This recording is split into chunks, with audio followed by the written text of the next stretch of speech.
Amandla. Viva IFP, viva. Mhlonishwa uMameli. Ngiyathokoza kakhulu kubaphathi bohlelo umhlonishwa uShengwa noLizwe Reneve. Mhlonishwa umongameli wethu uVF Shabisa. Mhlonishwa the President inkosi EM Buthelezi. Nobhala jikelele umhlonishwa uNgcobo. Amalunga onke e-National Executive Committee kakhulukazi uhlala zonke umhlonishwa uGwala. Amalunga e-National Council. Amalunga ebutho wabesifazane nombutho wentsha i-Youth Brigade and Women's Brigade.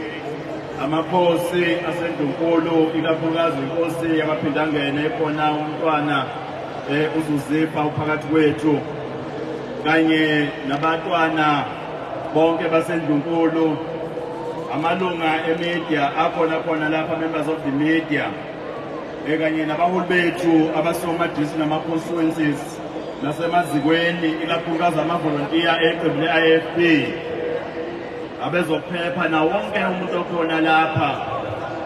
Ngizokwenza amazwi okwemukela amafushane kakhulu. Okokuqala namhlanje sihlangene lapha mhlonishwa mongameli ukuba ibutho lesizwe namakhosi asendunkulu namhlanje alungiselela impi ingekho phakathi kwethu ingcweti umholi nosondonzima womzabalazo wenkululeko eNingizimu Afrika umntwana wakaphindangene. Ibandla nalo lizoya empini okokuqala omunye walo umprofethi wama-Afrika engekho ukuthwala umphongolo wesivumelwane kanye nalo. For the first time in the history of democratic South Africa, the nation is going to beg without Prince Buthelezi. For the first time today, one of the great architects of democracy in South Africa, Prince Phindangene, is not physically present in the midst of his army. Today is the day of the revolution of goodwill. It is the day of answers. Our power in leadership. The lack of accountability, moral and ethical leadership has driven South Africa to be where it is today. Years and years, Prince Phindangene wanted the leadership of this country on the numerous challenges facing our people because of wrong policies of the ruling party, but nobody listened. As a result, today, South Africa is one of the most unequal societies in the world. Poverty has escalated to unprecedented levels. Crime is the order of the day. GBV cases are a daily feature of ordinary South Africans. Our youth is facing high rates of unemployment. Abangaqashiwe, mongameli abasebenzi. Ngoba egcwele lapha abaningi nje bafuna ukuvotela inkatha ukuze bathole amathuba omsebenzi. We've been so unemployed medical doctors marching on the streets. Izwenjani la kuze izodokotela ngoba bethi babona abaqashiwe. Each year, thousands of graduates also join the queue of unemployment, showing South Africa is traveling on the wrong path at a higher acceleration. We have to stop it now before the imminent catastrophe. The ANC has admitted that it wasted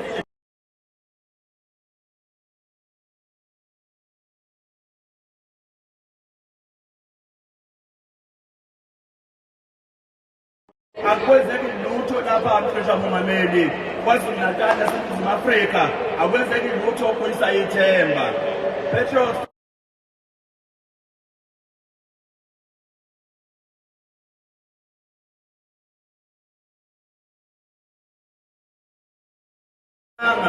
siphelile manje lesi sikhathi sokwenza lesi sikhathi se-IFP.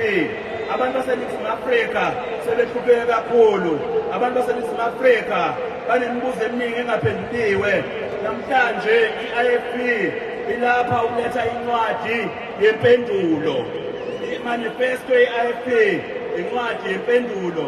Umongameli wethu umhlonishwa uShabisa uzoqaqa lencwadi ayifunde yona iqukethe impendulo zokukhala kwabantu baseNingizimu Afrika. Amaqembu amaningi asewathulile ama-manifesto awo, kodwa namhlanje i-IFP izokwethula incwadi yempendulo. izoletha ivesi nesehluko ngokulungiswa kwezelakithi. May 29 must be the day of ordinary South Africans to solve their own problems. If we fail to help ourselves on May 29, we shall convince South Africa to 5 more years of problems and unanswered questions.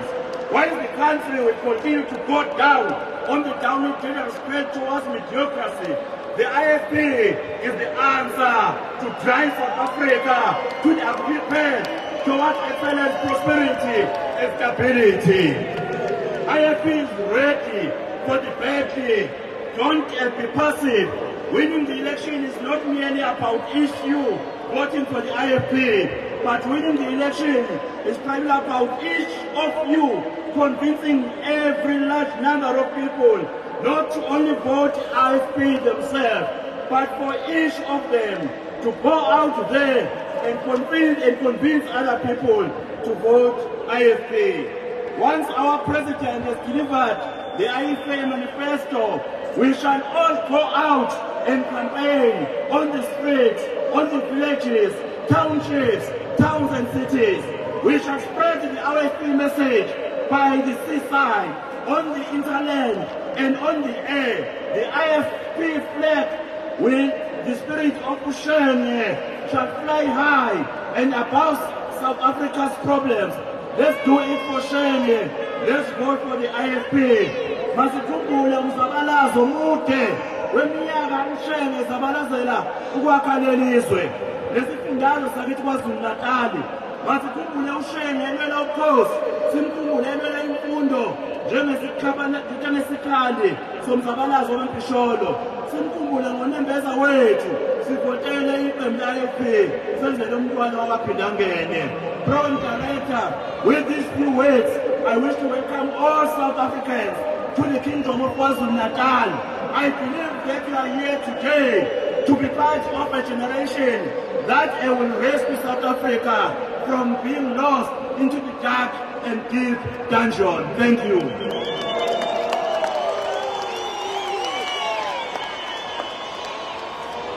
Ngiyathokoza mhlonishwa Ndunankulu waKwaZulu-Natal